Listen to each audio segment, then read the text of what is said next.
to pass. It is due on Friday. Give me 1 second. I give you Friday, the 11-15. So you got a week from tomorrow. So they'll be sent out after class. I'll try to do it right after class.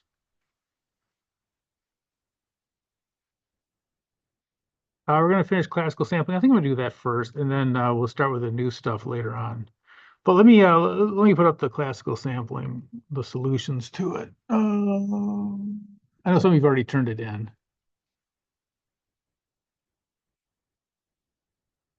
Okay, I believe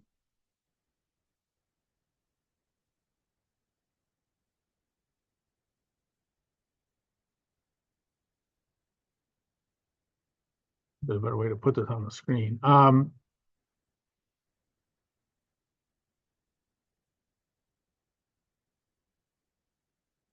think that's what you guys should have gotten.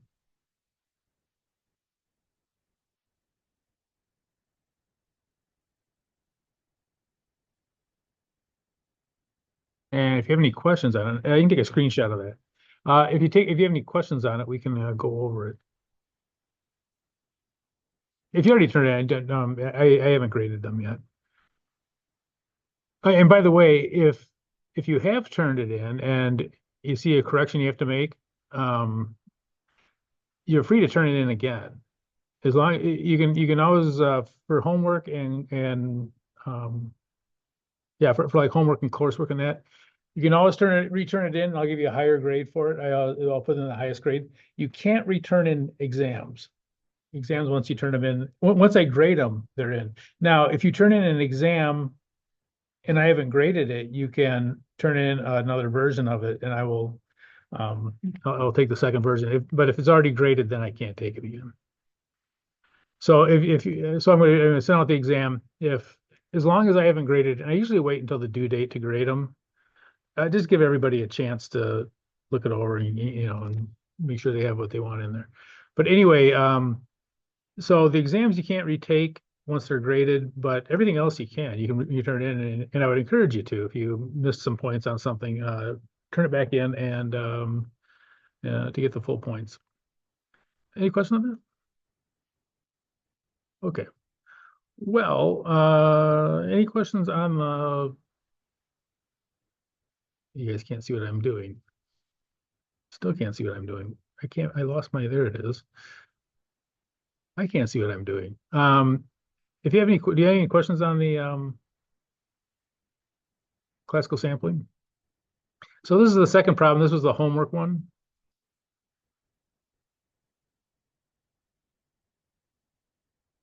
If you want, I can zoom in on these. That might be easier. So here's the, let me get a screenshot of the mean per unit.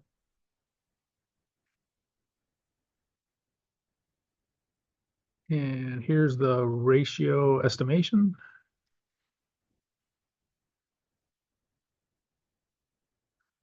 And this is the difference estimation. And this is the wacky one where you have to plug it into, and figure out the projected value. And I got one too many zeros there. I'm sorry. But total book value should be 8 million, not 80 million like I had.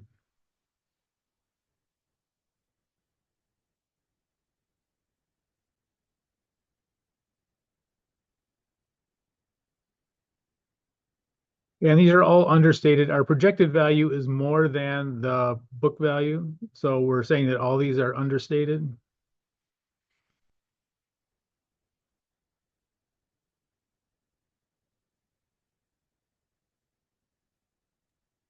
What was the what was the I think these were, if I did, unless I did it incorrectly, I think these are the averages. You know what? Let me check and make sure I did those. I think those are right.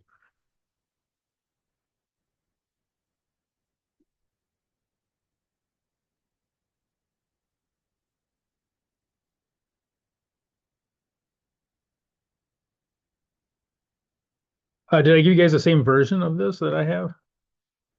Another question. Uh, Yes. okay. I have changed versions on classes before. Where'd you get those? Where are your numbers coming from? Oh, that's a different version. Yeah, I think it was right. Yeah, so these are the averages, and you know that when the audit value one is higher than the book, yeah, especially for the um, D and E, that you're going to have an understatement. We're saying it should be higher than it really is. And this is accounts receivable, and you might say, well, why would someone want to understate their accounts receivable?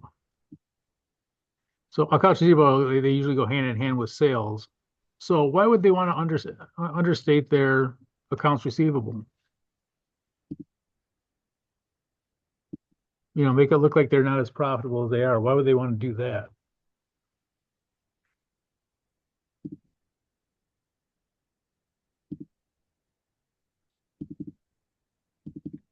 Anyone? But maybe for Yep, tax write-off purposes. exactly. For taxes, they may not want to record the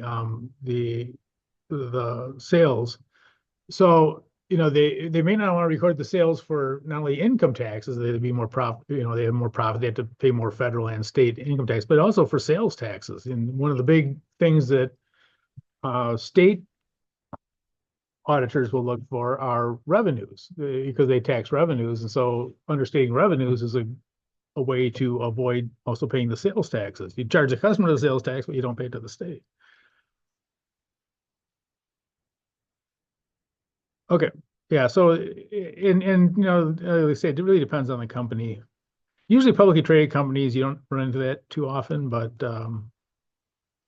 certainly for smaller companies, you do.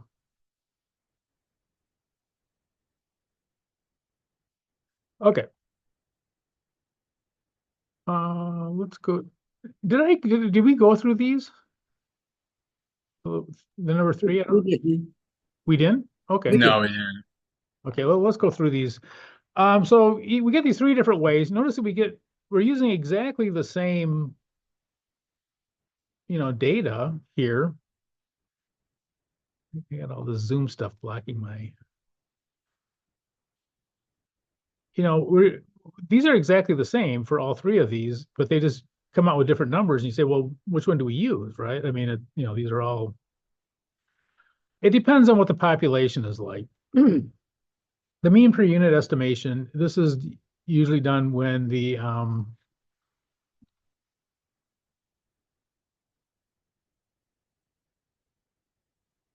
items in the population have a similar value. Oops. In other words, they're about the same value of all of them. They're close to the average.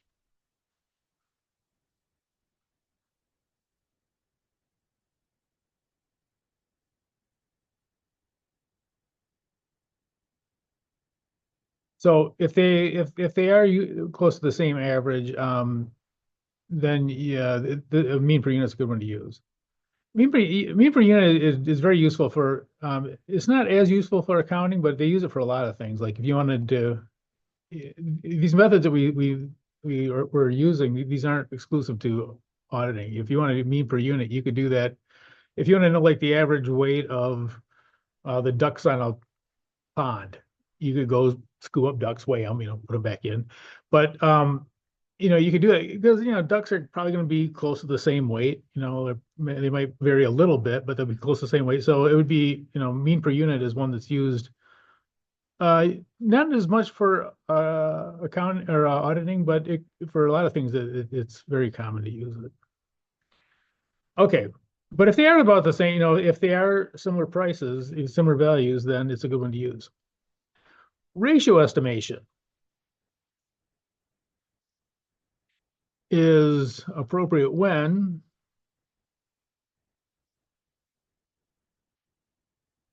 the errors are likely to, oops, be proportional to the size of the item, for the, it's just, to the value of the item.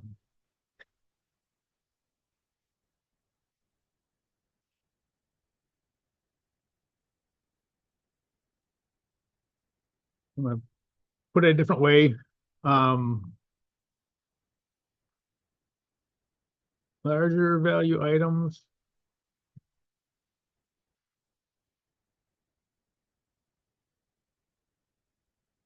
Love larger errors. Smaller value items love smaller errors.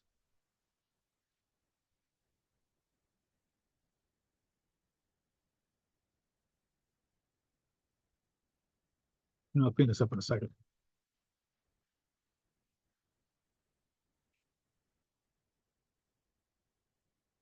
So errors are likely to be proportional size. So large items will have large errors, small items will have smaller. So for instance, if you had a $50,000 account, maybe an error of $600 may not be that unusual.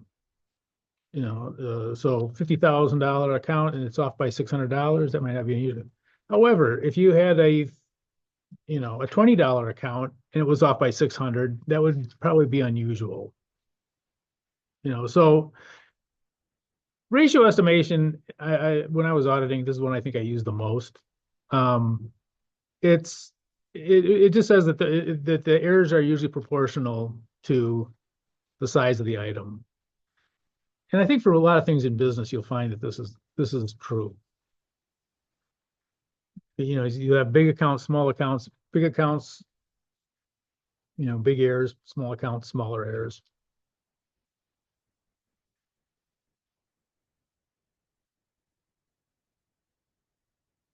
Here, and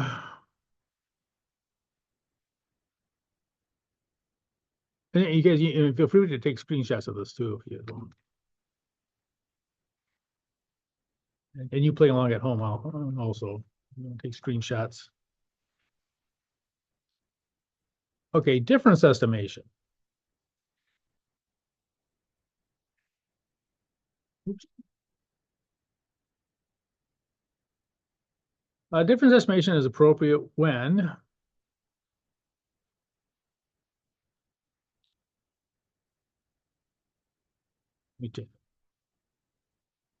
all items in the sample are likely to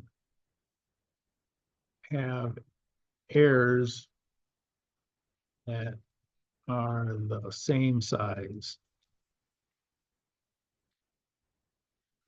So all items in the sample are likely to have errors that are the same size. It's kind of not the opposite of ratio, but it says that everything will be off by. So if it's a $60,000 account, it might be off by, $20.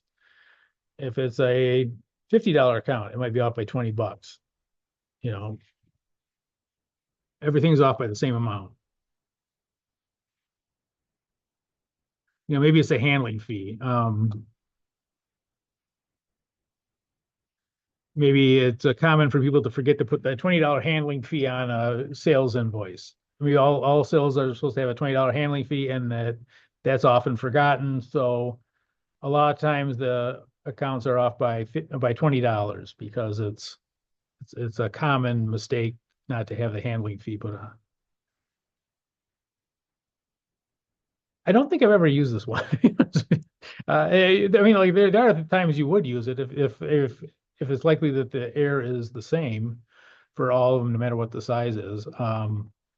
It would definitely be one to use, but it'd have to be something like like this usually, something where it's always off by the same amount, no matter how big the account is. I would say the one that's most universal is the middle one, the ratio one. I think that's one I use most of the time. I may have used mean per unit. When I was working for US Steel, we had tons of steel, and they have prime and secondary steel, and they're all about the same. I may have used it for that, the mean per unit one. Like I say, I don't think I ever used the difference estimation. Any question on that? And I'm curious, I don't remember putting this down on I guess there is a fourth page to that, is there? For the formulas? Yeah, that's just. Okay. I completely forgot that I put that on there. Okay, so this is, yeah, so this is when, when you use it. And again, the audit average and the book average are gonna, you're gonna use those same ones for all three methods. It's just a matter of how do you project it over the entire population.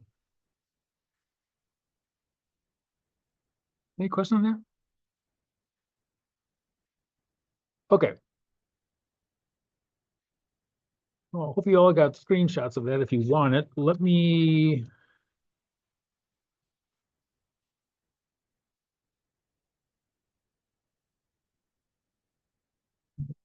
Uh, let's see. We got to finish. I think we only have one more thing to do in chapter 10. Let me look at this. Number I 12. thought chapter 10 was the homework one. Oh, the homework? That was this one. Wait a minute. No. Yeah, this. Oh, okay. Yeah, you can get a screenshot of it if you want.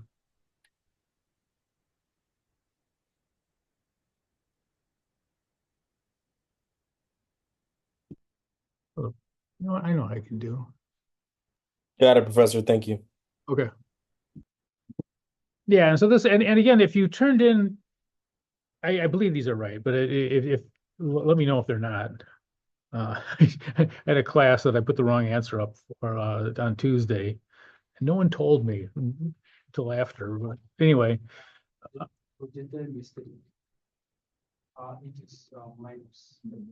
It's just predicted to understated of $450, so maybe you don't have to put a negative. yeah, well, it's basically saying that this is understated by, yeah. If you want to put a negative in there, that's fine. There's nothing wrong with that, and that is what it would, it'd come out to when you do the formulas.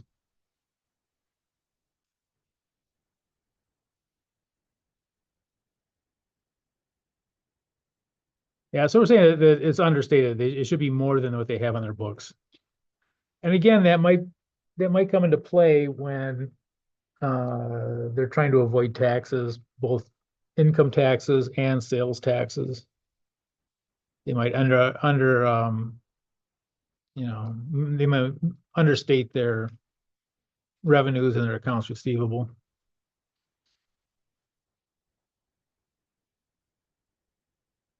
And when you when the state collects their sales tax, they consider that their money at the time you collect it. So it's they don't have any sense of humor about that. So well, once the sale is made, they that's their money. And the federal government's like that too, but the sales tax is a little more immediate.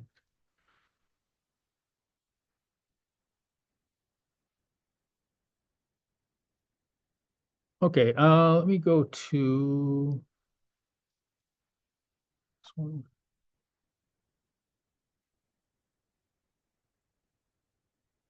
Yeah, we're skipping that. There is a bank reconciliation. The bank reconciliation that's on the exam is not like that. It's like K.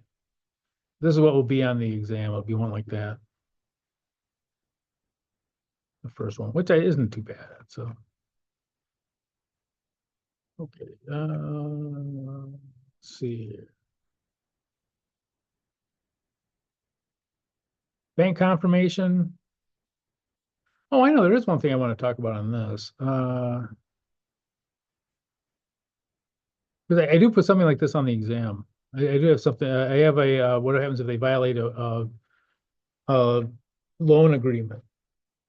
So and that's on the exam. Suppose that there's a loan agreement that's violated, and the question is, what do you do with that? What do you do when you run into a problem on an audit? So for instance, you're doing an audit, they have a loan agreement, and as you're doing the audit, you figure out that they're in violation of it. It could be that, or it could be a contract, it could be whatever. What happens when you find out that there is something that is material that needs to be included in the audit? And you got to remember too, why are we doing these audits? We're doing these audits so that to give credibility to the financial statements, and people who are reading them are going to use them to determine whether to give them loans or continue with giving them financing or whatever it is. And if you have a bank that's lending them money, they're going to look at it and depend on that, on those financial statements in your audit report, that as to whether their loan agreement's being met. So what happens when you find a problem?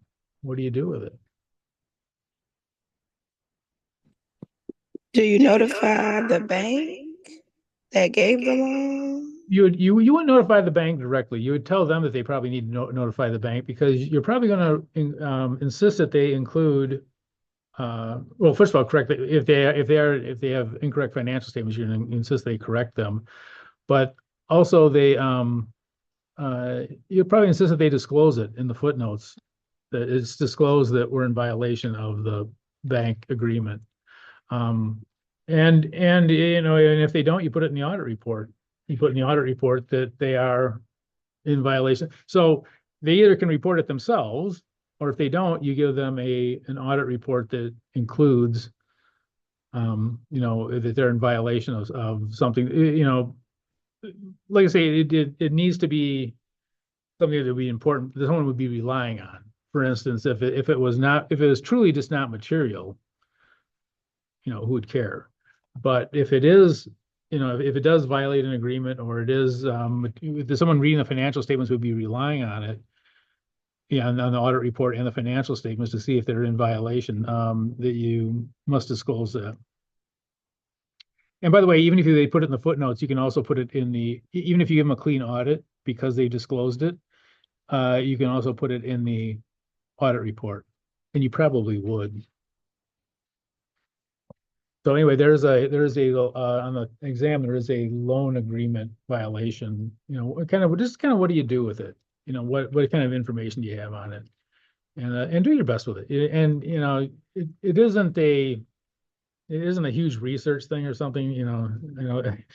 Sometimes I get these AI, artificial intelligent answers that are 5 paragraphs long, and they have all kinds of stuff in there. You don't need that. Just answer it whatever. Basically you want to make sure that they disclose anything that they need to disclose. Okay, so this is maybe a bad example because they don't have any loan agreement. It doesn't look like they don't have a long-term liability. I got to find one that has a long-term liability. This is a really old one. I don't know why I have it. This is from 2007, which you guys are thinking, hey, that's when I was born. Okay, we did the outstanding check thing. Bank transfers. Okay. Bank transfers. This is when when this transfers cash from one bank to another. If it's in the same bank, you usually don't have this problem. So, this is going to be between 2 different banks. If it's in the same bank, they have no problem transferring from one account to another, and there's nothing really wrong that, nothing can go seriously wrong usually when you do that. And by the way, this is why a lot of times banks will insist that you only do banking with them, because they don't want you to have a bunch of other banks that you can play around with numbers for. So that's why why they'll say, whenever you do banking, you have to do it with us. We'll give you the loan, but here's one of the hooks. You can't go to other banks.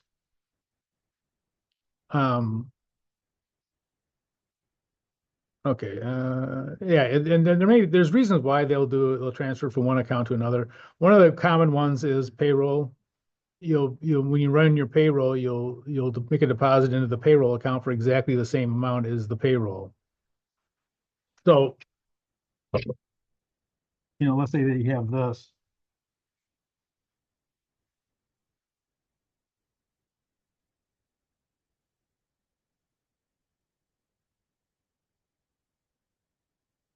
So your general cash account, I'm just going to make up a number. Let's say that it has $1 million in it. And you run your payroll, you run off your payroll checks, and the payroll checks total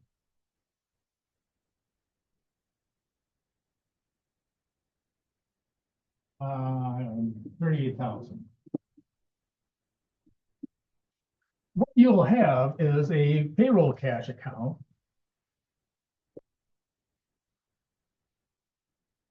And it will usually be a zero account, or it may even have a nominal amount in it, like, $1,000 or something like that. But it's a payroll, it's a cash account. And so what you'll do is you'll transfer exactly the amount that's going from those payroll checks into that payroll account. And this is a control. And what does it control? It controls people from changing the amounts on their check. They erase, the 2 and put in a 3 or whatever it is. It stops them from altering the checks themselves. Also, if somebody is stealing checks and writing them, you get all these payroll checks. Someone takes a check off the bottom or somewhere in the middle. If they're a complete idiot, they'll take it off the top and the numbering won't match. But if they take it off the bottom or in the middle or something like that, and they make a check out to themselves, it's going to come to more than 38. You're going to call from the bank, hey, there's a problem. You're not covering your payroll, and then they'll know there is a problem.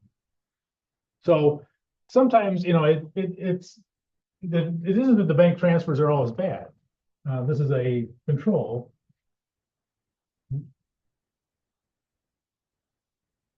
So it is a control from one to the other.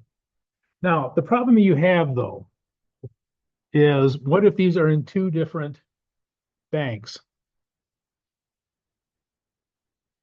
So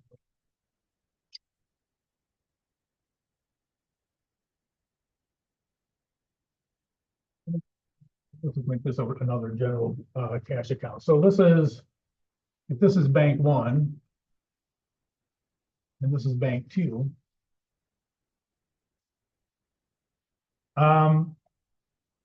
notice you could write a check from bank 1 to bank 2.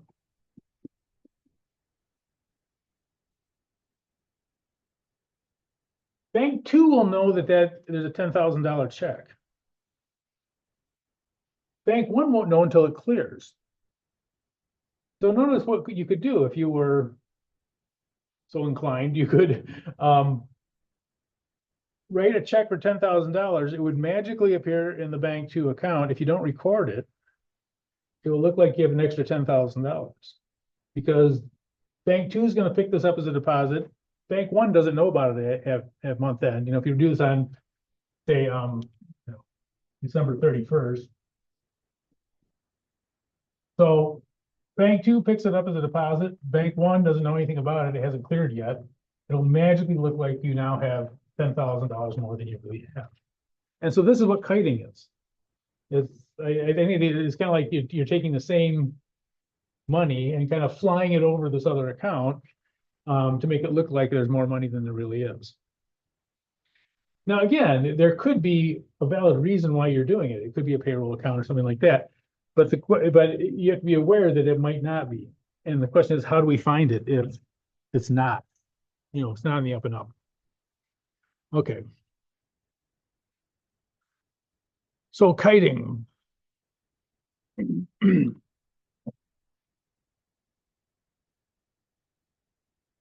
Is when the cash account is when cash is overstated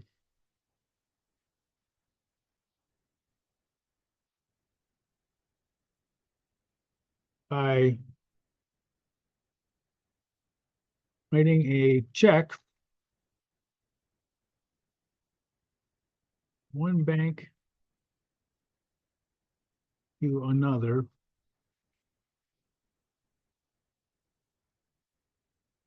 without recording it.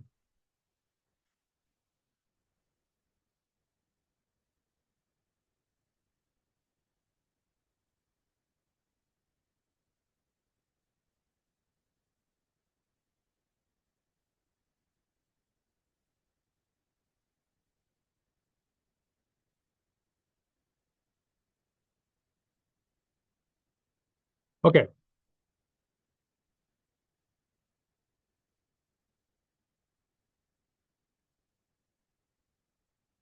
Let me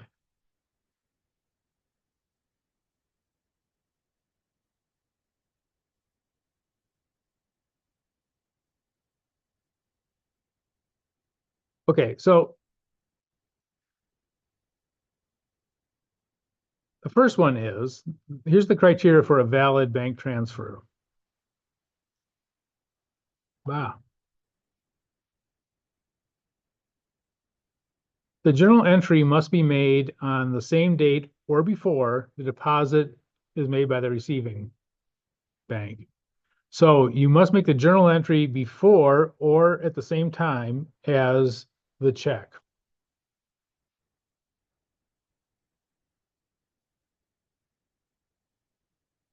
So let me show you what I mean by that. If you're doing this,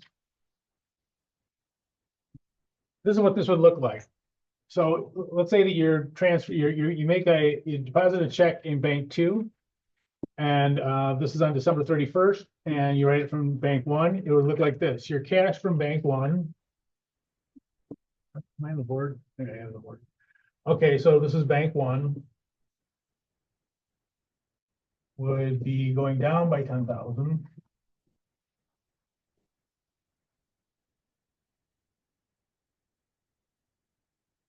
Your cash for bank 2 will be going up by 10,000. So this would be the journal entry, to be cash and cash. And this would have to be done on December 31st or before. If it was on December 30th, that's fine too. But it had to be done at some point ahead of time before, or at the same time that this is made. So, and here's why. If you wait until January 1st, then you're going to have the magic $10,000 showing up in basically in 2 accounts. It's going to still be in the bank 1 account, and it's going to be included in the bank 2 account. And bank 1 won't know about it for a few days. So this is why we have to do the journal entry has to be done before or at the same time of the transfer. Usually it's not at the same time. You cut the check for the same date. And you'll notice that, again, this is cash going down. With cash going up with a debit. So, your cash is still the same. One's going down, one's going up. Okay, so it has to be done before or at the same time as the deposit. The second one, the journal entry for the deposit and the receipt must be made at the same time.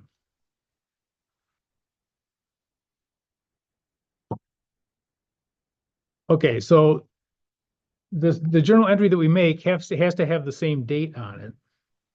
If it's split up, there could be a problem. And let me kind of show you that, what I mean by that. What I mean by that is, so suppose that we have this deposit in the bank, but we don't record the disbursement. Notice what we can do. Okay, we just got this magic $10,000 that appeared. We need to have a credit for it. If we're not going to do them both at the same time, we have to have a credit of something. So you can put in revenues. You can make this look like a sale. We deposit the $10,000, record that journal entry, and it would look like a sale. And not only that, it would be a sale that the auditors may not, if they weren't aware of it, may not pay attention to, because they say, look, what do you mean it's not a sale? It's in cash, it's in the bank. It is a sale. This isn't accounts receivable, this is cash, it's the bank. It is cash, and it is in the bank, but it's their cash that's in the bank. And then what do you do with the other half? Okay, well, now you got to figure out something to do with the other half of the $10,000. So you go into the next period, say January 2nd, you go into the next period, and maybe then you pick up an expense of some sort. So you're shifting the expense to the next year. You're picking up the revenue in this year and you look more profitable. So these have to be made at the same time, preferably in the same journal entry, on the same date, or else you can run into problems. So it has to be done at the time of deposit or before, and both the deposit and the disbursement have to be done on the same date. Or else there's gonna be a mismatch. Okay. See, I'm teaching you guys how to how to cook the books. Well, you have to know how to do that, or that's what you had for auditing. Okay, now the actual receiving and disbursement, there is going to be a lag. And how do I turn this off? Hold on a second. I'm going to turn off my automatic. So, for instance, the bank that you put it in, and this is just normal, that it'll be received and it won't be dispersed until it clears the other bank. So, the actual schematics of it are that it will be received before it's dispersed for the banks themselves. Now, how we record it is the important part. Okay, so this journal entry we have, does this meet our criteria?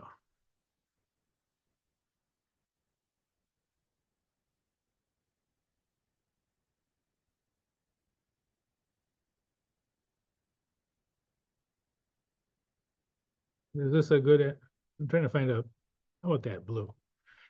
Does this meet, is it made before or at the same time as a disbursement?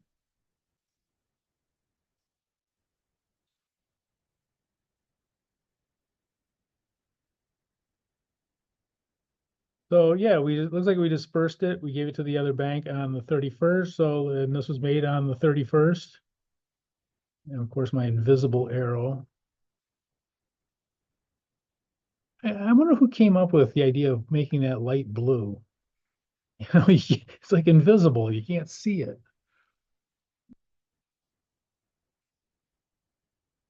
Okay, so it is, let me get rid of this. It is made on the same date, it looks like, as the disbursement. So we took it to the bank, we made the journal entry on 12/31 for both of them, right? Here's the receiving bank, here's the dispersing bank. So is there a problem with this one? And they were made on the same date, right? So is there a problem with this?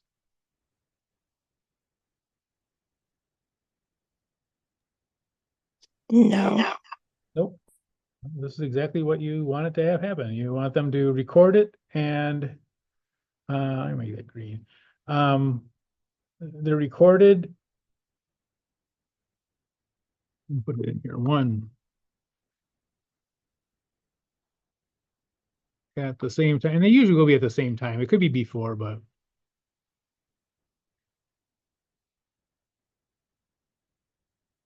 it was recorded at the same time as the transfer, December 31st.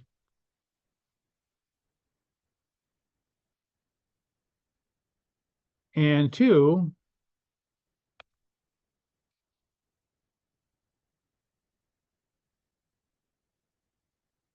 oops, let's try that again. No. The disbursement and receipt were made at the same time. How did I say it up here? The deposit and the receipt, I'm sorry. The journal entry.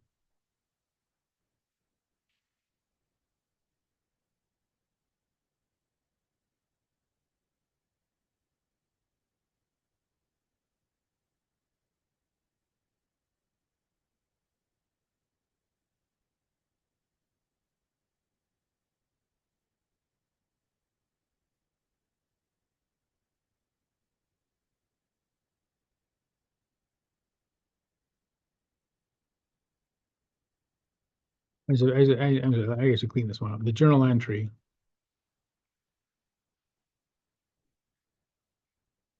was recorded at the same time. The journal entry was also for the deposit of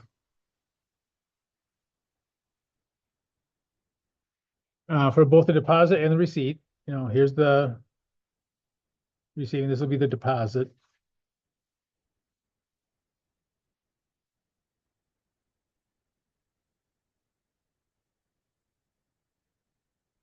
Um,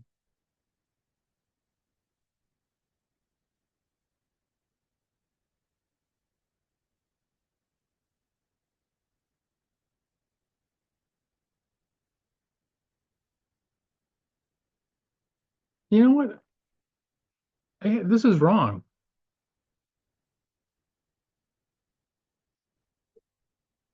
No, this should say deposit and disbursement.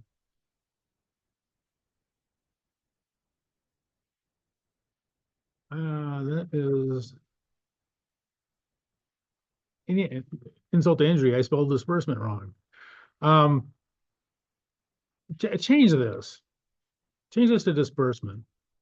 I like disbursement better. Receipt sounds like they're both being um,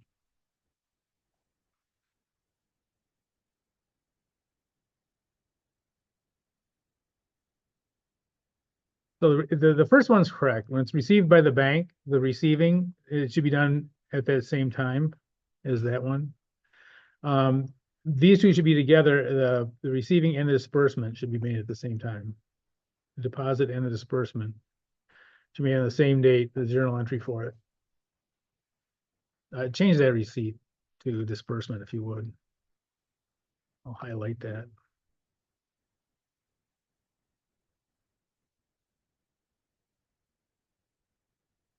Okay.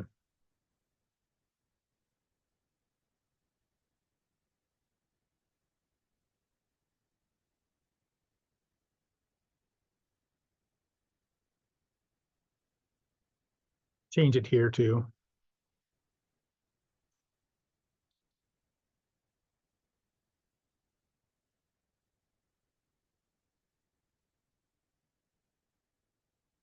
They have to be made in the same journal entry, basically. And usually they will be.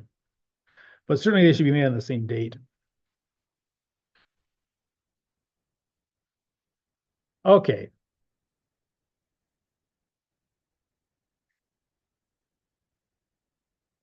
Let's go to the second one. So here we made a deposit on, it was received by the bank, so we made the deposit on the 2nd. Did I make that in red? Okay, red. It was dispersed on the 4th. Okay, we go to our journal entry.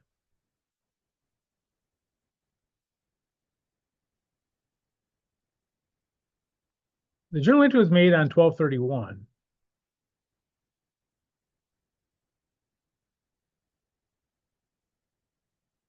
So the journal entry was made on 12/31. We have both of them together, so the second criteria is going to be fine, but the first criteria, exactly. So this would be, yeah, exactly. This would be okay because it was made before. And it could be that we deposited in the bank at the end of the day or something like that, and the bank didn't count it yet, you know, and do our. So it's okay because this is problem with this. No, it was made before. And again, that's not a problem. Notice that cash will not be overstated at year end. You had a plus for one and a minus for the other. So it'll be okay. So this was made before, which is okay. If they make it before, it's fine. And again, the bank may not count it, you know, if you put in near the end of the day, maybe they don't count it as being deposited until the next business day, which would be the 2nd. Probably have off on the 1st.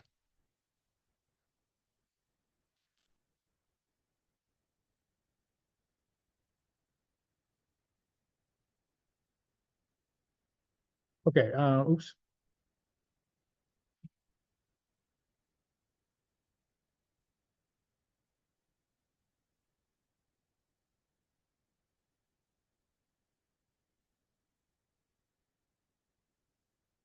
8 at the same time or before.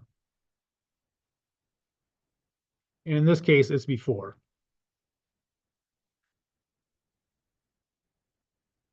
And it's made on the same journal entry, so this is fine. So this is, it was made before. And again, you'll notice that our cash is not overstated because we plus one and minus the other at the end of the year. The bank doesn't know it. Neither bank knows it yet, but we know it. And we made that. And again, the total cash count will not be changed at all.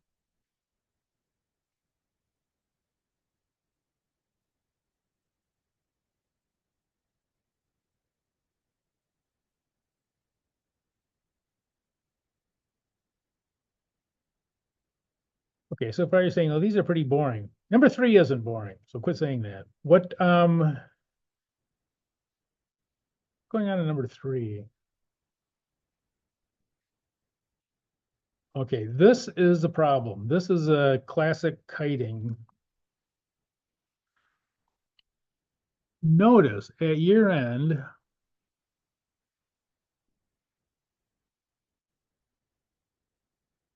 there will be an extra $12,000 sitting in Bank A that is not on the books.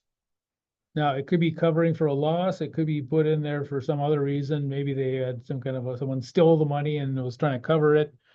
But whatever it is, there's an extra $12,000 magically appearing in Bank A that really doesn't exist. It's the same cash that came from Bank B. And they make no note of it at year end, so that'll be, that cash will be shown on the Bank A bank statement. And maybe for a fictitious accounts receivable or something that they had earlier, whatever it was, that they put it in there. And this is kiting. And this is classic, kind of classic kiting, how they do it.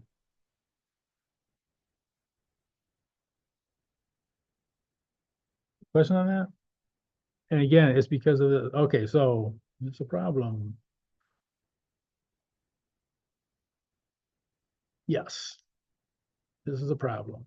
And it's a problem because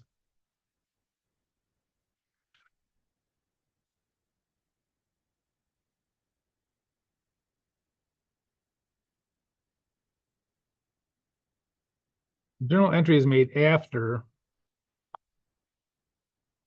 the deposit.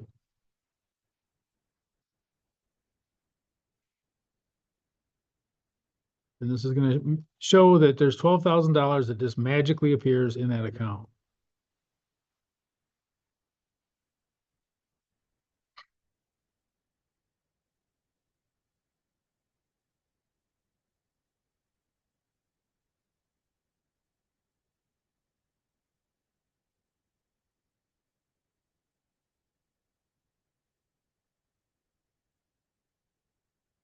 Okay, number 4 is also a classic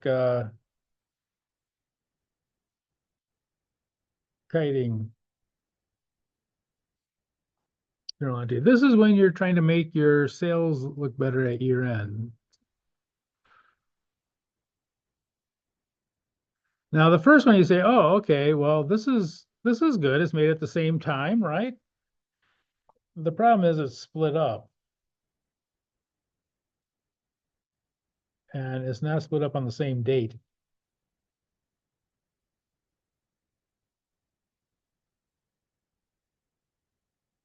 So this is going to look like you have sales revenue in 2021.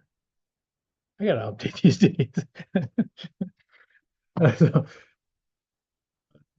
we won't do it now. It'll just be confusing, but and then in 2022, we'll pick up the other half of it and show that as an expense. So we'll basically be bumping our books up by our income up by $15,000 in 2021. And the next year, we're going to decrease our income by 15,000, but we'll probably do the same thing at the end of the year with more money or something and cover for that one too. So this is also and the deposit was recorded at the correct time, but we split it up over 2 different dates, and that's a no-no. And, and here's the big problem. The big problem is, okay, well, when you make a journal entry, you have to have 2 accounts, right? There has to be something, you can't just have cash. So what do you put on the other side? And usually it'll work out to be, the deposit will be some kind of a revenue account or something similar, or maybe paying off a loan or something, whatever it is. But the other side will be the negative. Wrong with this thing? Yes.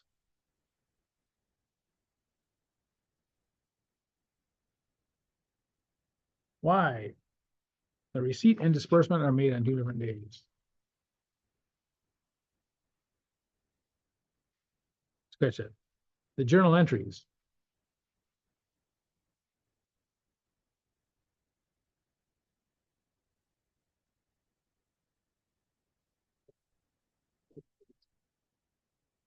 I'm sorry? I'll tell you. I'll tell you I don't. Okay.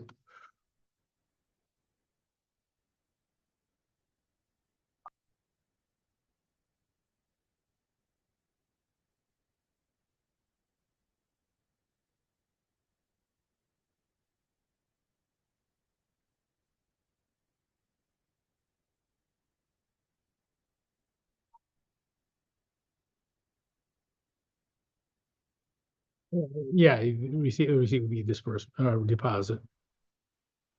Yep. Yeah, I should probably spell disbursement right. Okay. Yeah, so the receipt or the deposit, where bank they're depositing in will be made on 2 different dates. So if they're on 2 different dates, it's a problem. They should be, here's the problem.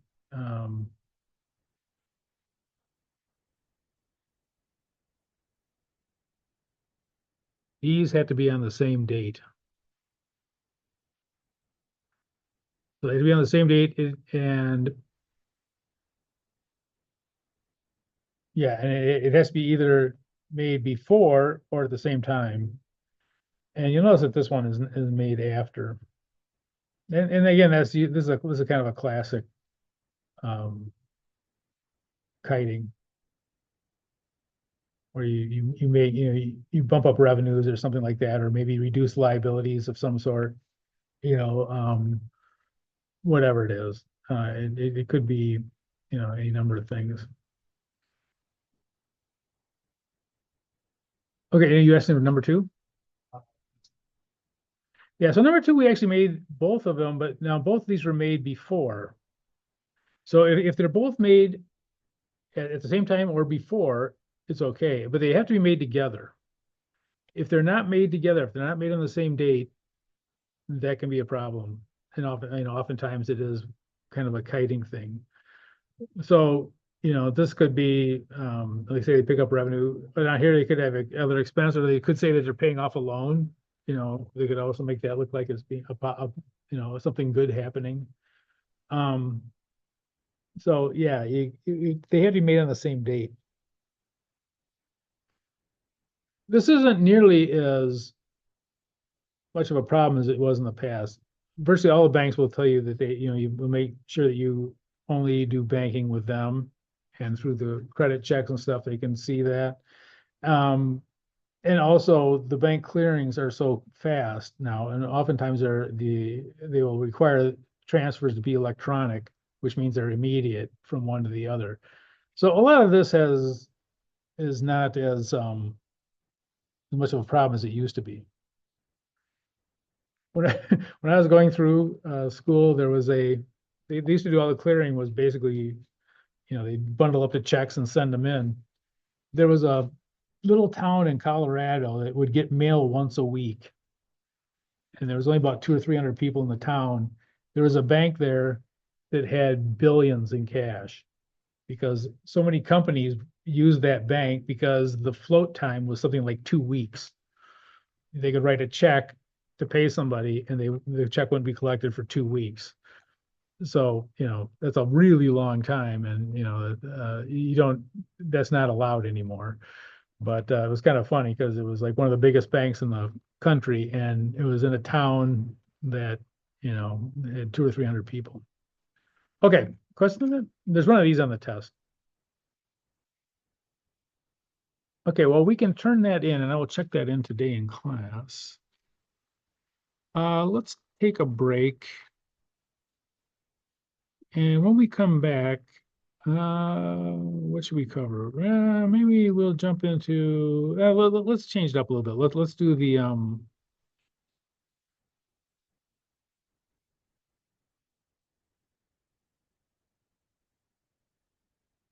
this is something I don't have on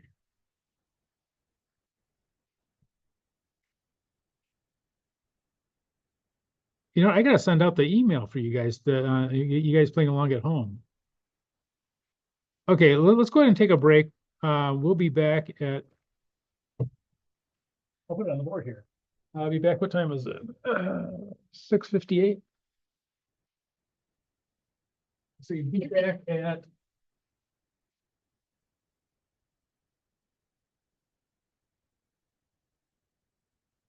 and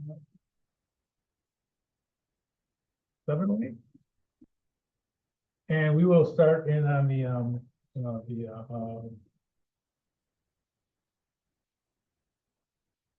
sampling overview. And I will send the email that I forgot to send out before class. Okay. Now I'm gonna have my big head block to be back at. Okay, so let me go ahead and send that out.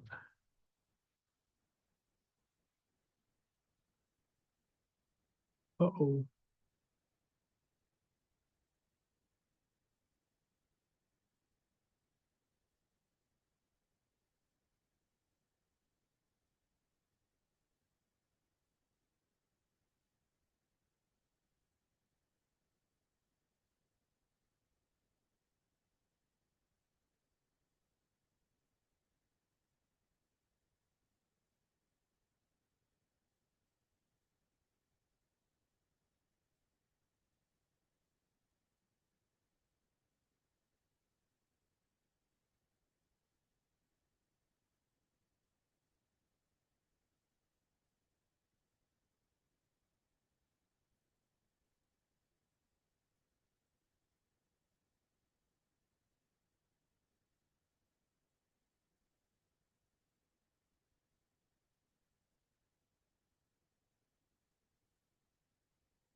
Yeah, actually, I'm gonna do this for, yeah, go ahead, go ahead, take, here, I'll pass that one of each.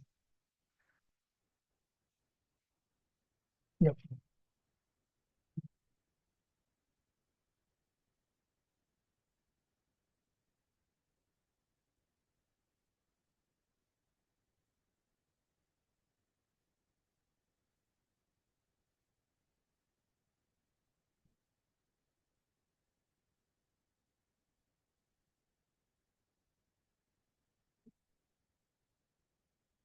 Huh? No, I'm sending out stuff. I should have had before class. I should have sent it out. Did.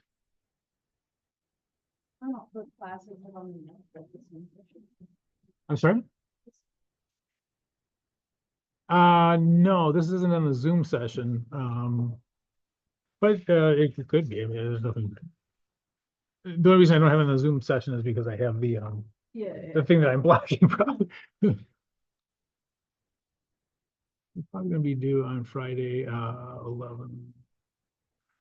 What's 15 plus 7? 22?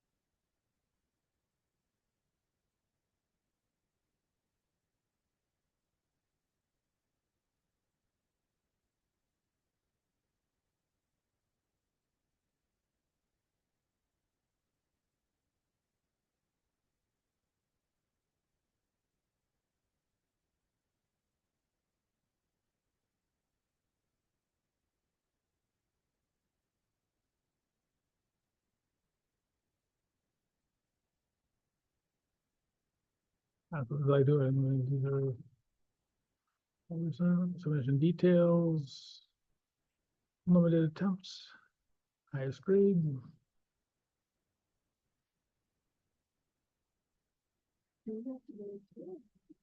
Not today. I mean, it'll be due in the future. Whenever we finish it, then turn it in. You guys don't need to do this because I'll check yours in class. But those playing along at home.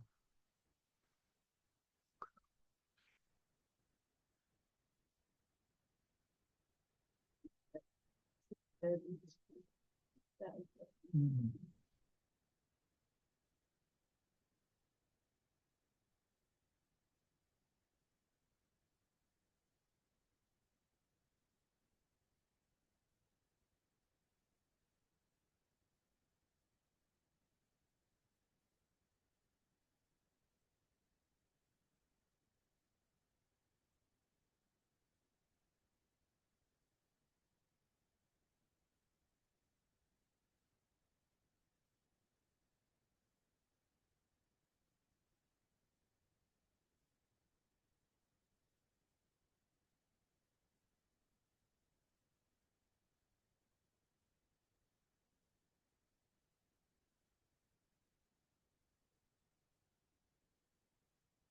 The same as in the emails I send out, but they're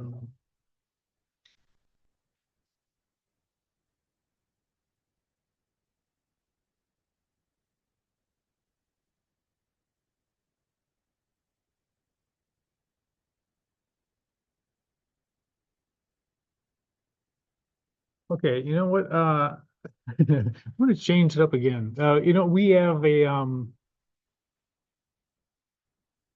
I'm gonna I sent out a multiple choice review in the email. So if you pull that up, I'll pull mine up on the screen here also. Let me see here.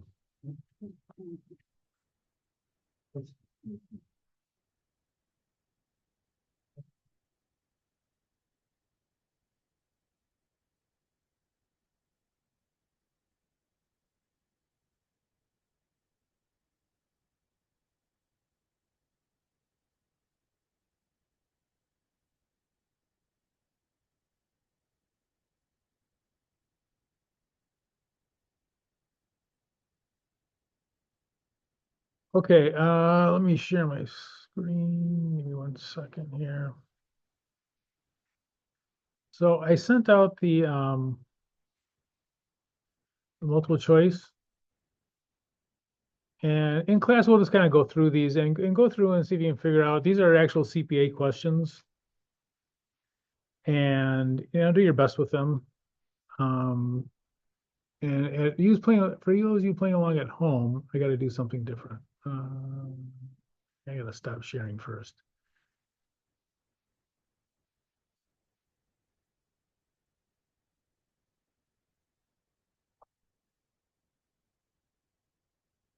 Okay, for those of you playing along at home, you should have a poll show up.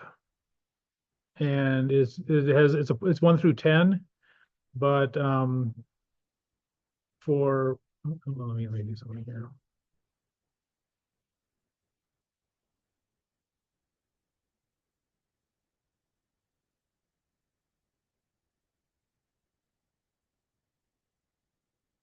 Did it launch? You guys playing along at home, did you guys get a poll? Did a poll show up? Yes, it did. Okay. I'm not seeing it on my screen.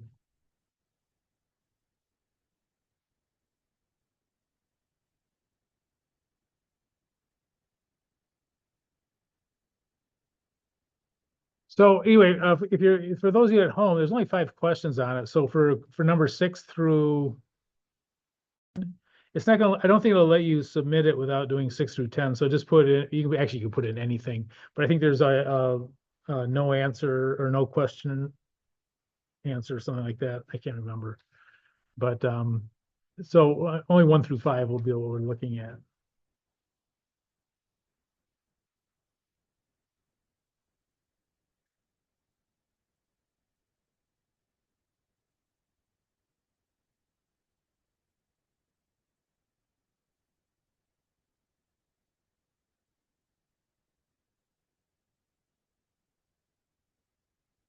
Showing up.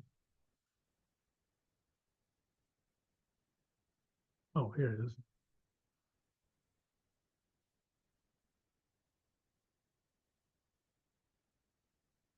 And by the way, those of you that are playing along at home, it does not record who you are when you're putting in your answer. So don't worry about, gee, people are going to see that I put in the wrong answer or something like that.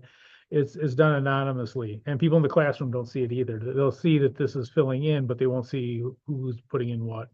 So don't be afraid to put anything in there. It will not be shared with anyone else. It will tell me who participated in it, and we'll get extra credit points for this, basically. If you guys get them all right, you get 5. If you get as a class, and if you get 4 right, 4, 3, 2. So anyone who participated will get points. If you don't participate, you don't get points. And it'll be added onto the exam score. Professor, we don't see questions. Yeah, Professor, I closed out of the poll and then I had to come back to the questions, but now I don't know how to get back to the poll. No, I sent out an email. Look in your email. The question should be in there.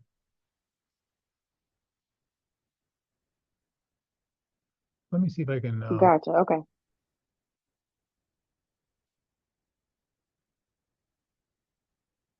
Now, can you see the poll or no? Is the poll still missing?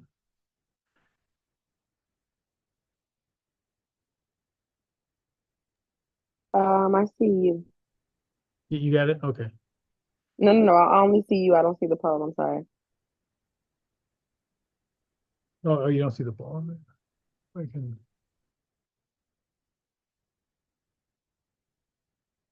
Let me see if I can relaunch it. Did it show up or no? I assume that's a no. No. All right. And there's not a second Zoom window in your.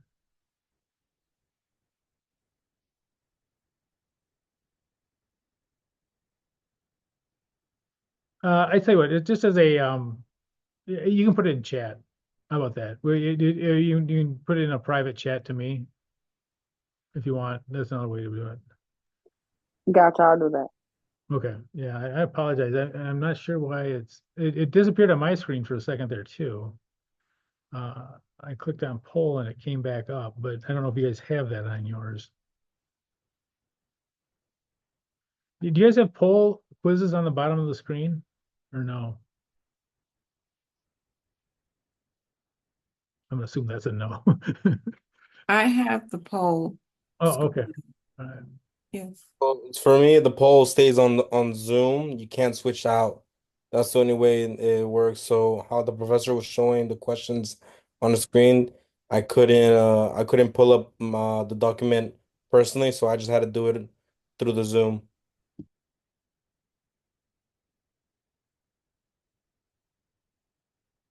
Can you guys still see the poll? Perfect, perfect. Yes, we see everything. Okay.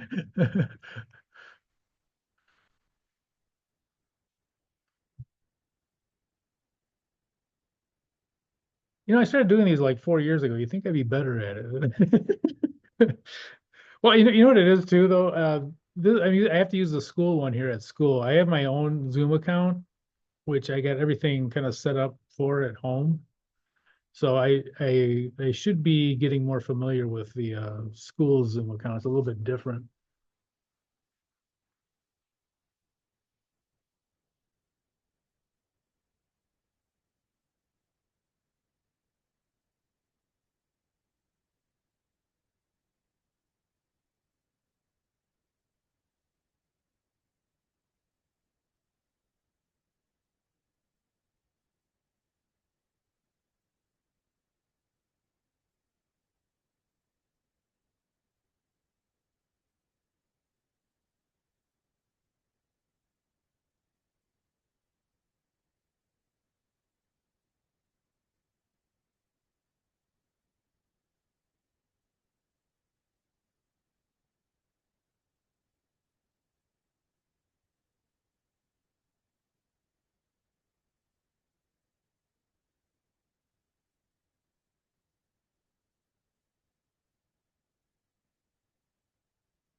And also, by the way, these same questions, many of these will show up on the some of these I should say will show up on the exam itself, which is not uncommon for the CPA exam. They will reuse questions, and these are actual CPA questions that did appear on exams. It used to be an open exam. They'd give you the questions and they give you an answer sheet. You turn in the answer sheet and then they would mail you your questions that you had. They stopped doing that close to 20, 30 years ago almost. Yes. But for a lot of things, it doesn't change. Cash is cash. Cash is the same today as it was 30 years ago. So um, the same questions, can appear on both.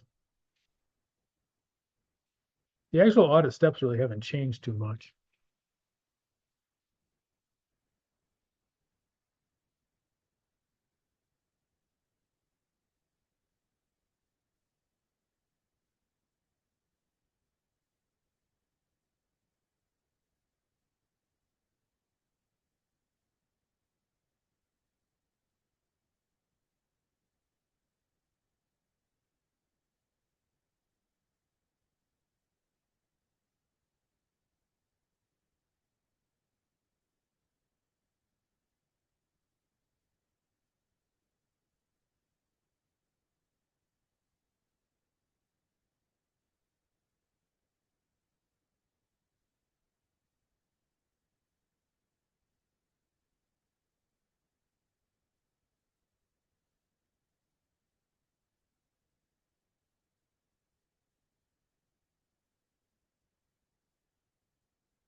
One thing about the CPA questions is that to pass the CPA exam, it's basically 75%.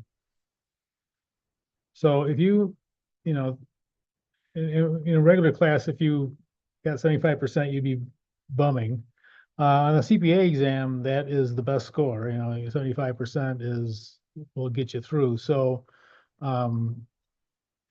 yeah, and when you take the exam too, as you're going through it, you will find questions that you have no idea what the answer is. And you can't let that throw you because you are going to miss some of them. It's just the way it is, but you only have to get 75%. So it is a numbers game. And don't be worried about making a mistake because what you don't want to do is sit there and waste 10 minutes on a question and you end up missing other questions you could have gotten because you took 10 minutes for one that you were trying to figure out.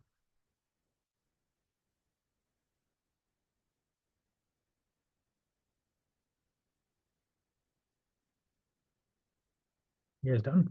I have a question. There is only 5 questions. Yes. Oh, okay. So it won't matter what you put in for 6 through 10. I think there's is there one that says no question?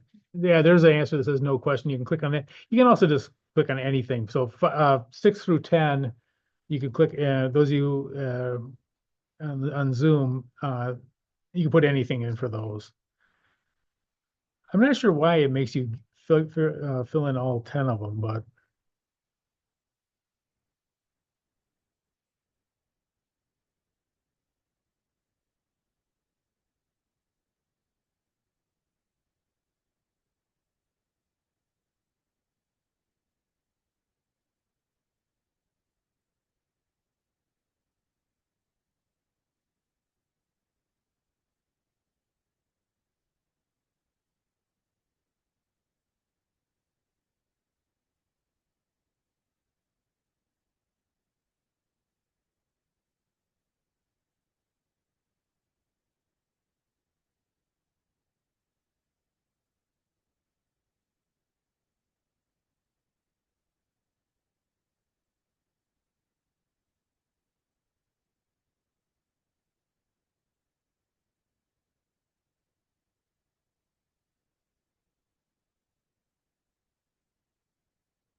Israel done.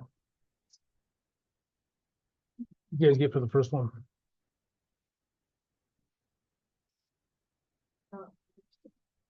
What'd you get? Wait, Professor, I haven't sent my answer. Okay. And 2. For 2.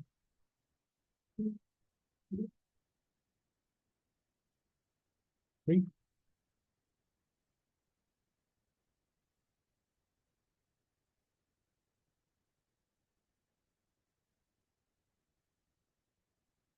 What do you for 3? 8.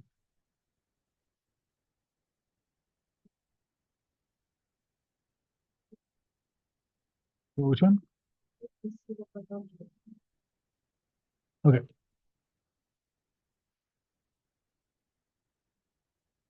Four.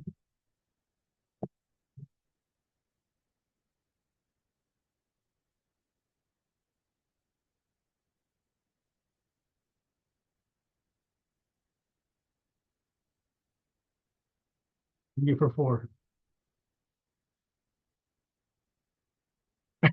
Huh? D. Which one?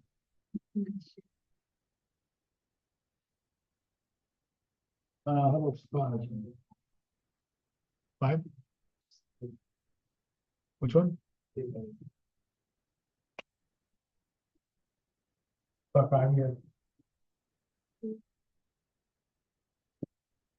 And what'd you get for 4? You're still looking at that one?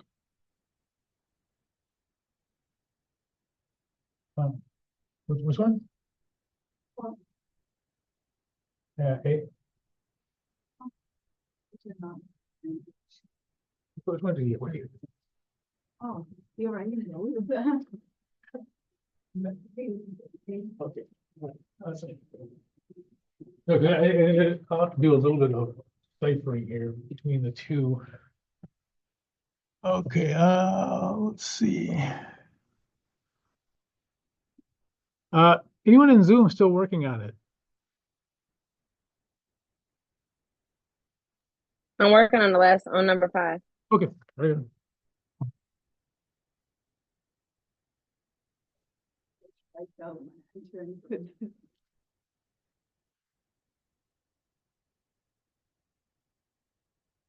Well, and you know, but you see, some of these are harder than the other one. You know, it is kind of funny that some of them are, take the, you know, exam, some of them are not that bad at all, and some of them are like, you know what they're talking about.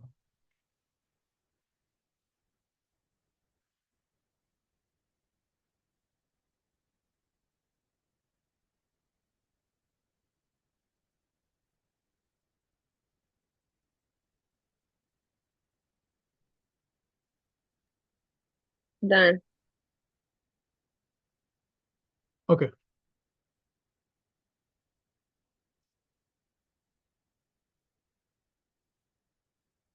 I mean,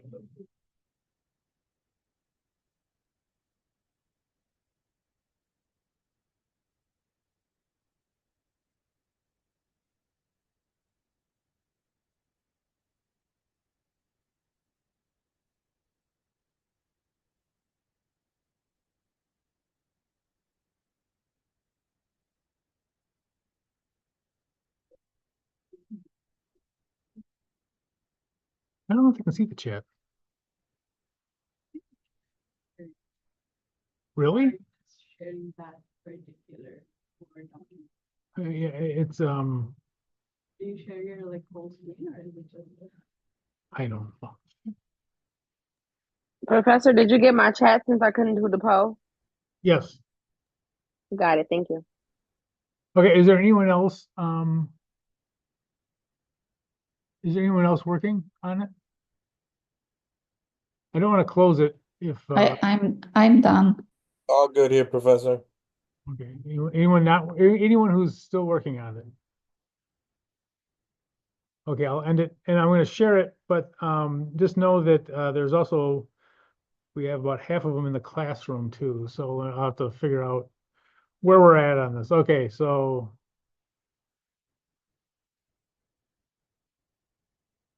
three C's, 1A, that's 4.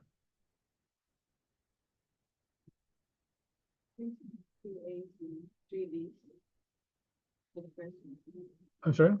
I think the first one's 3 C's, 4 A, no, 2 A's and 4 B's, no, 3 B's. Yeah, well, you guys all answered. 3, that's 3. Yeah, so that's four 3 B's, plus the 1, so we have 4. 2A. Yep. And then and 3. So C is the one. And actually, understatement of outstanding checks that would overstate the cash. This is the correct answer. So that is good. +1, everybody. I got to do something here. Wait a minute. Oh no, it's cut off my.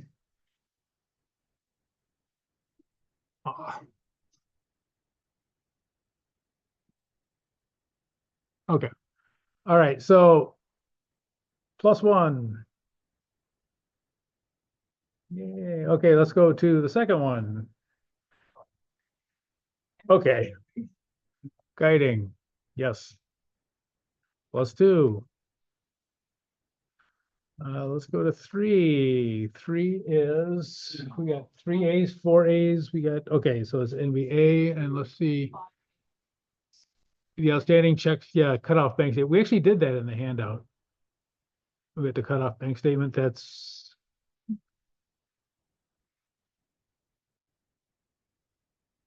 okay. Let's see. We are on 4. We're doing pretty good here. So 4 is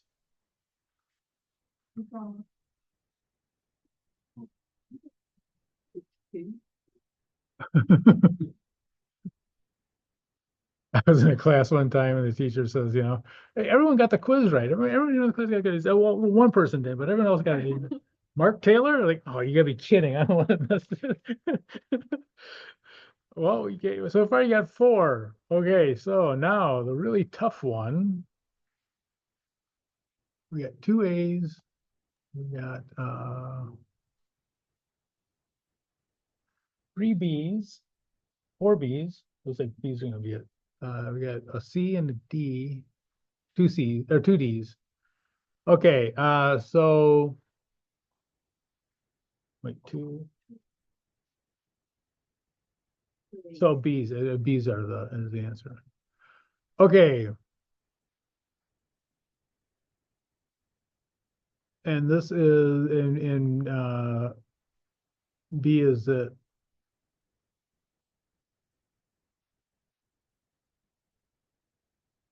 So let's go through this. If you'll notice it was recorded on the books. The receipt was recorded on the 31st. It was recorded on the books for the disbursement on the 4th. So they were made at two different times. I erased it off the board already like an idiot. But it was recorded at two different times. And notice that the receipt would be shown before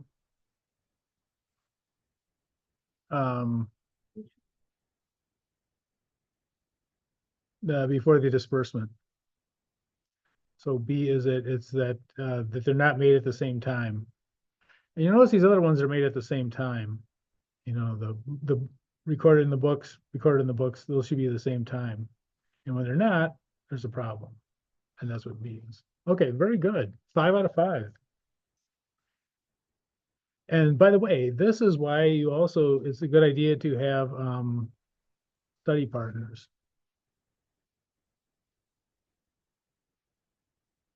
So I'm going to stop sharing because I don't like sharing.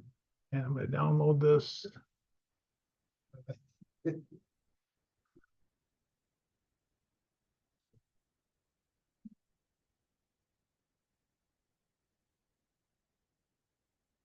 Um,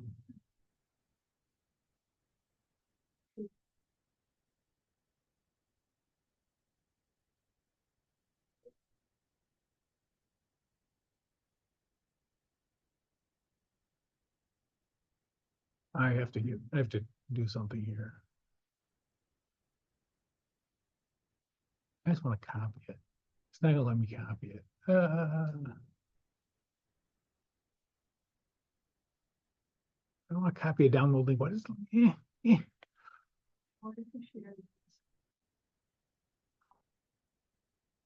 Oh, I just did it. It won't but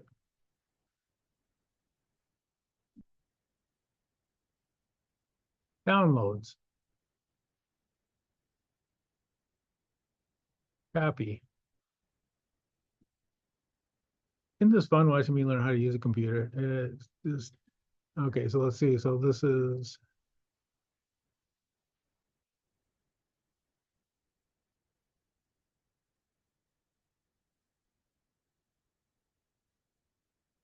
and let me before I forget, let me write this in.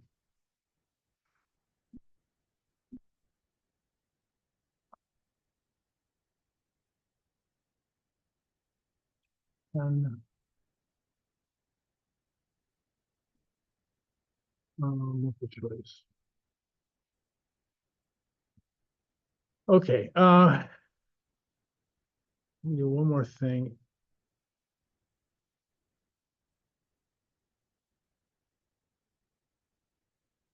Nope.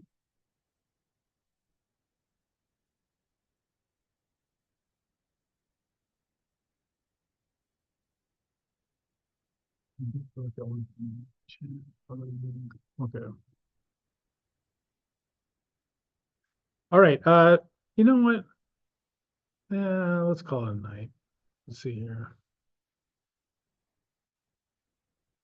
Let me look at what else we have here.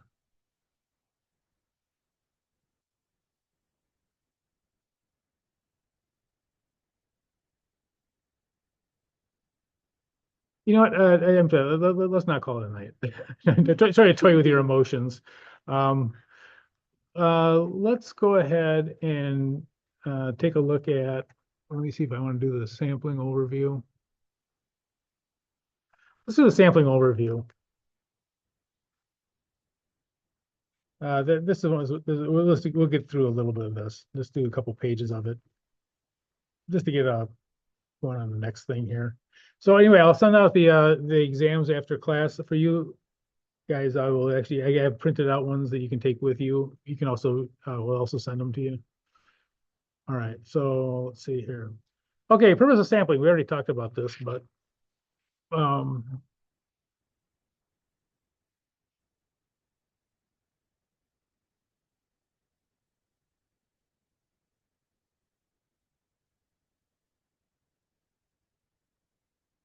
sampling is taking some items from the total population.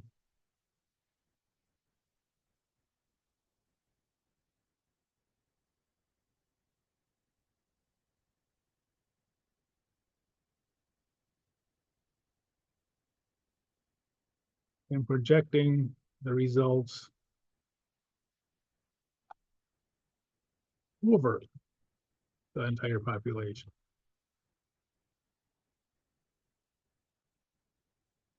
We already talked about this before, but just put it in there again.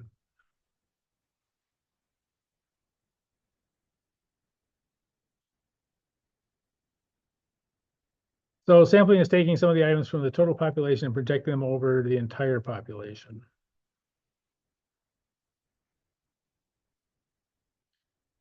You know, you get a cold medicine, you try it out on some people, and you figure out that it works on 40% of the people, and then you say, okay, well, that must work on the entire population of 40% of the people. And if you have a representative sample, that would be the case.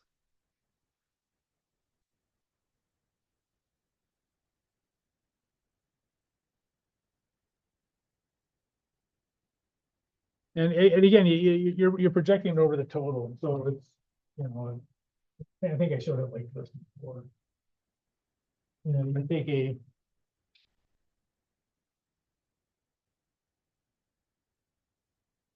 a sample and whatever that, you know, you do it over the entire population.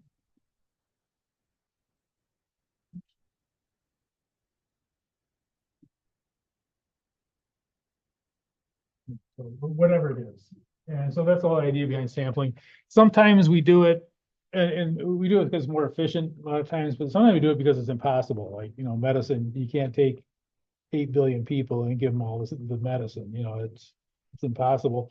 So sometimes you have to do this, but we also do it because it's more efficient. A lot of times you can get very comfortable with the numbers by taking a much smaller sample than the entire population. Okay. Selecting a sample. So there are different ways of selecting a sample. And by the way, I'll tell you why I came up, well, this was actually, I didn't used to do this one, but teaching the CPA exam, it kind of dawned on me that they actually revised the sampling a little bit compared to what I was teaching. So some of this stuff showed up on it. So that's why I'm putting this in here. A random sample. A random sample is the most desired one because why?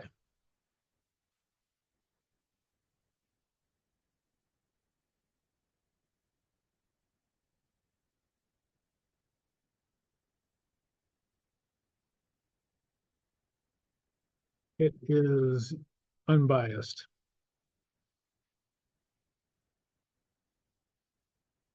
It will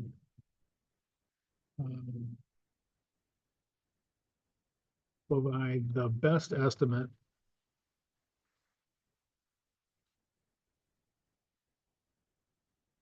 of population as a whole.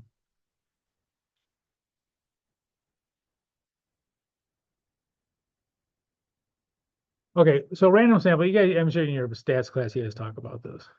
You want it to be a random sample is desired because it's unbiased. You randomly pick the items. And you do that because it'll be the best estimate as a population of a whole. So your best estimate is going to be a random sample. That's why we have random number tables and all that kind of stuff. So this is the best.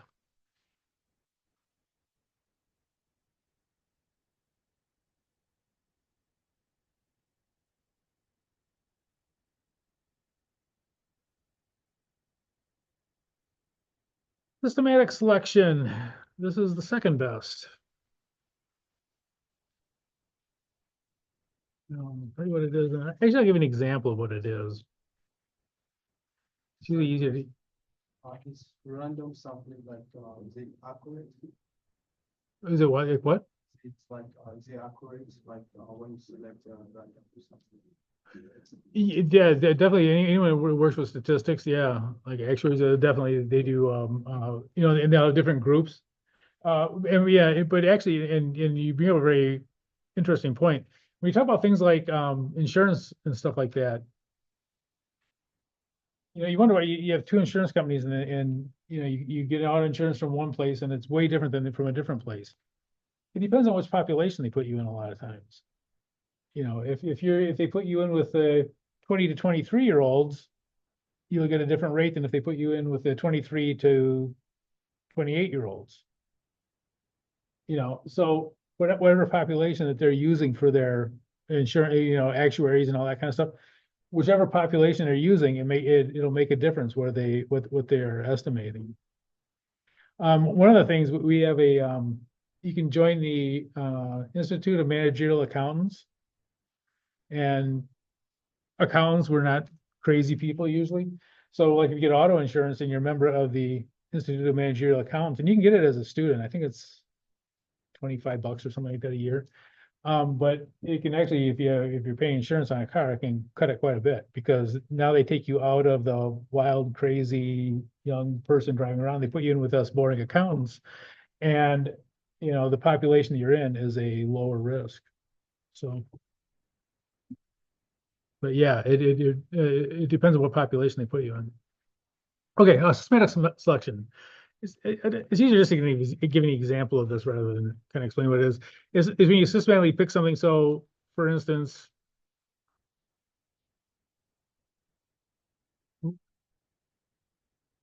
for example,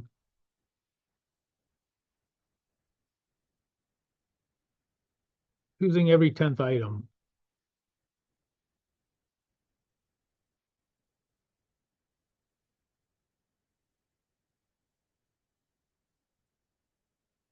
So this would be an example of systematic. So you choose every 10th item, you know, something along those lines. You know, choose the first one out of every 100th or whatever.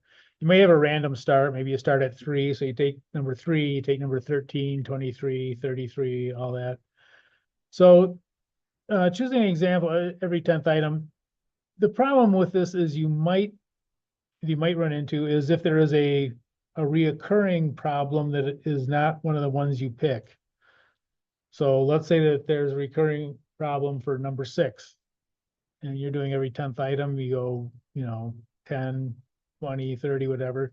You never have a chance of picking number 6, even though the 6s are the problem.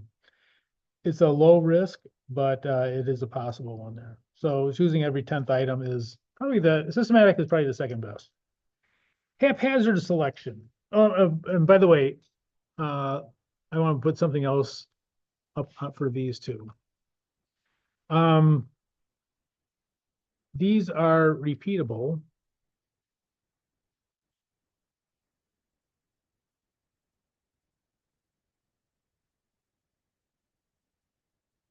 With the same results, both of these two. They're repeatable with the same results. So you can get a random number table, and however you come up with the random numbers, someone else can take those same random numbers and they will get the same results. They may not come to the same conclusion. Oops. They may not come to the same conclusion. You know, you may say, okay, this is misstated by whatever. Someone may say that's material, someone else may say it's not, but the results will be the same. So these two can be used in auditing without a problem. They are repeatable. They come up with the same results. And that's very important for auditing. Everything you do must be repeatable. Okay. Haphazard selection. This one is not repeatable. This is when you open up a drawer. Let me give you an example. Let's say open a file.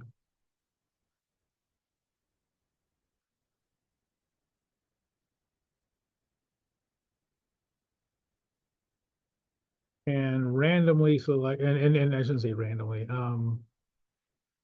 it's haphazard, just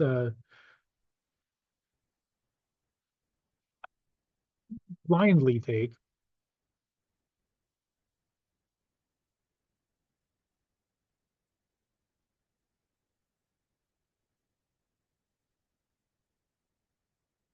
a sample of items. So you open up a drawer and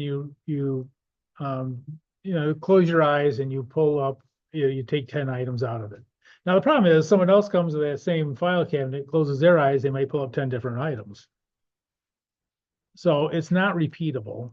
So this is not the best and almost never used in auditing. Although I did use it one time. I did,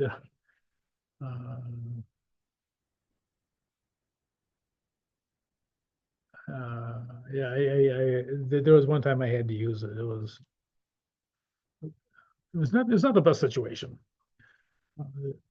There was a problem with the filing system and we couldn't figure out how to get the files we needed. So my supervisor just said, look, just, take, yeah, go take, and we'll worry about we'll write up about not being able to find the files you were actually supposed to get. Okay, block selection. Block selection is probably the worst. And it is the worst because it is repeatable, but it's when you take a block and assume that one block is for the entire population. For example, oops.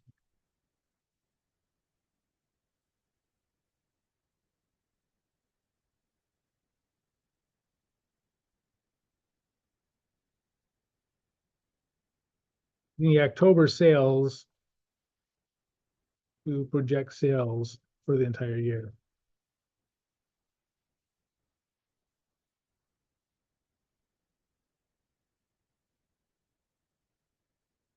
And there's a lot of problems with this one.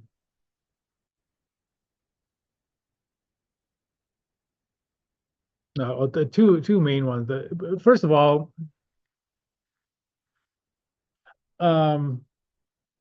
October may not be representative of the sales for the year. Maybe you make a lot of sales in December, like the holidays, or maybe you make a lot of sales in the summer if you're selling, swimming pools or something.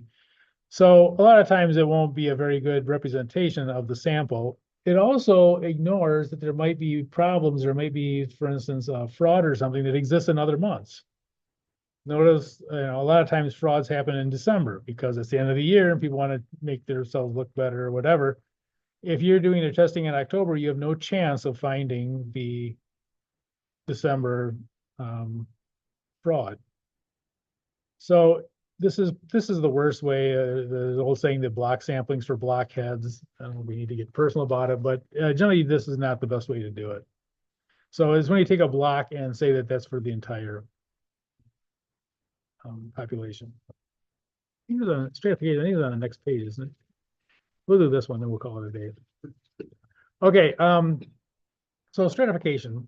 We'll talk about how we do, why we do it, and all that. Okay, so we have below the partial list. He really hates the stratification problem. Not this again. All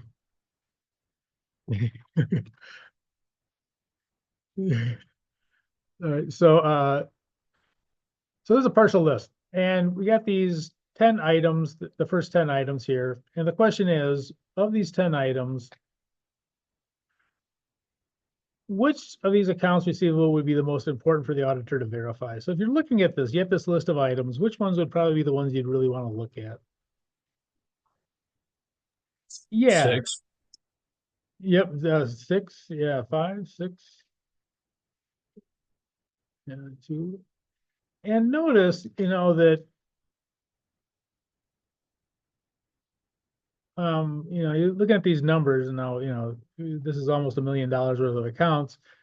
Notice that if account 3 was completely misstated, it wouldn't matter. If it was 0, it wouldn't matter. Whereas these other ones, so which ones do we want to look at? Probably these,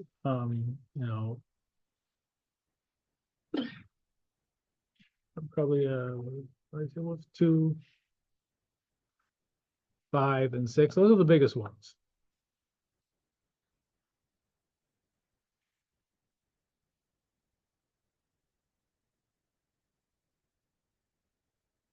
Not that these other ones aren't important, it's just that those are the ones you'd really want to make sure were important. And some of the like 5 and certainly 5, but maybe even 6 would be material.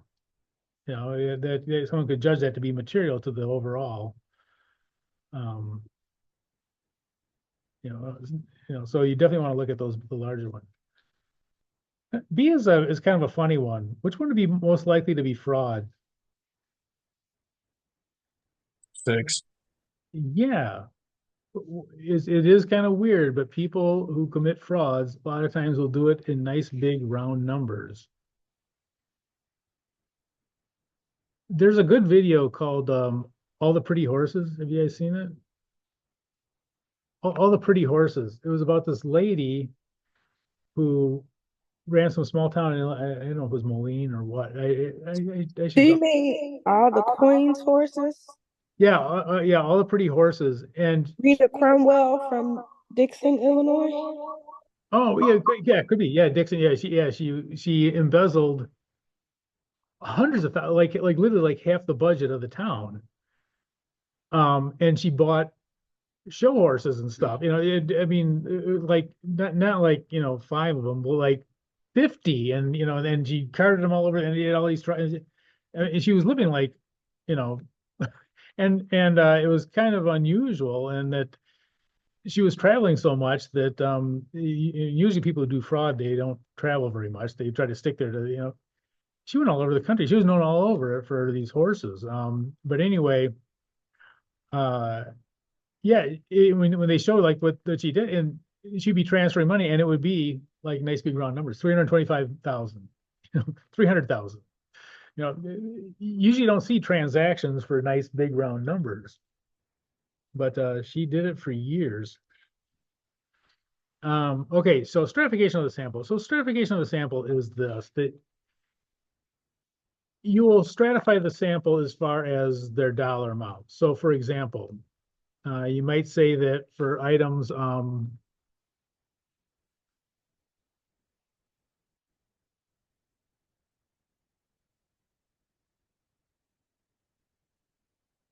so let's say over $10,000, maybe your sample size is 100%. So you're going to take all of them that are over $10,000.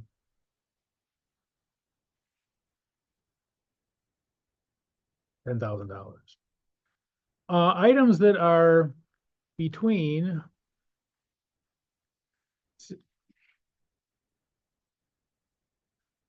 say 1,000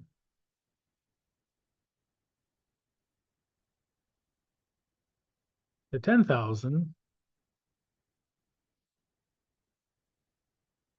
I should say from 1,000 to 10,000.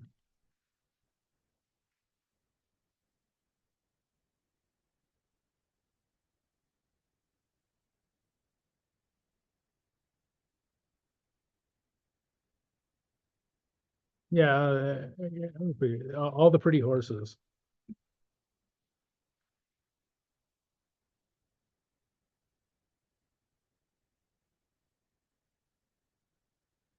It's free. You can actually see it for free. It's on YouTube.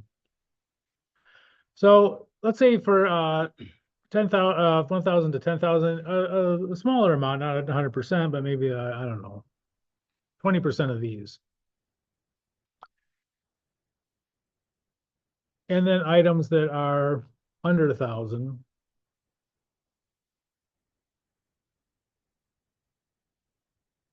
maybe you take, 5%. So this is what they call stratification. And it stratifies it saying the bigger numbers are going to be more important because they may be material by themselves. So the bigger numbers we will take and the 100%. And the other ones, it isn't that we won't take them, and everyone will have a chance of being picked. It'll just be less of a chance based on their dollar amounts. Let's stop here.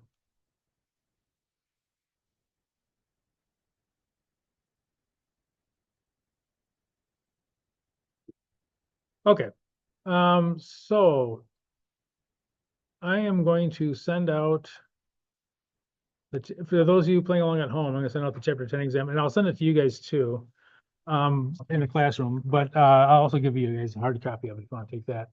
And it'll be due Friday, not this Friday, but the Friday after. For those of you at home, and you guys can also put it in if you want to do it in Blackboard, that's fine too. But so I will be sending that out. It'll probably go out later tonight. They're all made up, so it's definitely go out tonight. I probably won't get them out though. They're probably like 10 o'clock maybe. But you should have them by the end of the night. Any questions?